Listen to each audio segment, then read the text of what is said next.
Mag-aanim na taon nang nasa serbisyo sa Philippine Air Force ang 29 anyos na si First Lieutenant AJ Dadulya.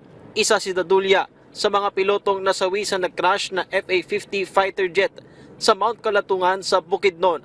Nakatakda sanang ikasal sa susunod na linggo si Dadulya sa kanyang piloto rin na fiancé at isa ito sa pinaghahandaan base sa huli niyang pakikipag-usap sa nakatatandang kapatid.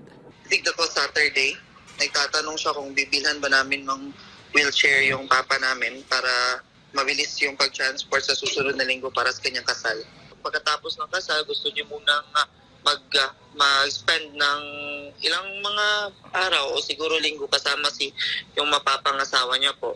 Tubong Bukidnon si Dadulya kung saan nangyari ang aksidente sa gitna ng tactical night operations laban sa mga miyembro ng New People's Army. Nakakalungkot nga po na malaman na dito pa talaga nangyari yun sa kanya. Although medyo malayo nga po siya sa amin kasi yung pinangyarihan ng aksidente nasa southern part ng Bukidnon, kami nasa northern part malapit ng Cagayan de Oro. So medyo nakakalungkot nga po talaga. Si AJ ay nakapag-uwis ng kanyang buhay para sa bayan. Sa ganun po ay mas medyo kaunti ang aming pakiramdam. Kasama ni Dadulya sa bumagsak na FA-50, si Major Jude Salangoy. Ipinagluluksa ng buong Armed Forces of the Philippines ang pagkasawi ng dalawang piloto. Lahat ng aspeto sa investigasyon ay sisiyasatin, kabilang ang mechanical at human factor. Patungo na mga investigador sa crash site kung saan na-recover na rin ang flight data recorder mula sa bumagsak na FA-50.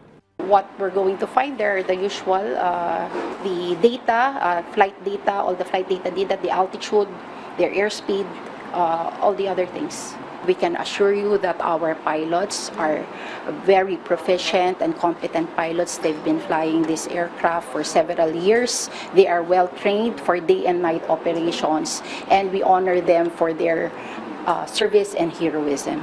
Sa Biyernes o Sabado, inaasahang darating ang mga labi ni Dadulya at Salangoy sa Villamor Air Base at gagawaran sila ng parangal.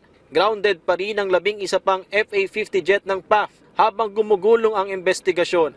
Magiging batayan din ito sa proposal ng PAF na bumili ng karagdagan na 12 FA-50 sa South Korea.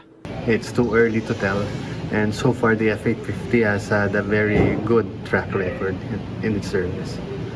So I don't think it will be an issue, although I don't want to jump the gun on any decision that will be taken by the DND or the AFP. Tuloy-tuloy naman ang pagtugis ng AFP laban sa mga nakaengkwentrong miyembro ng NPA kung saan nagbigay ng air support ang bumagsak na FA-50. Grupo ito na malakihan yung numbers and we have major personalities that are involved. Mula sa People's Television Network, Patrick De Jesus para sa Balita Pambansa.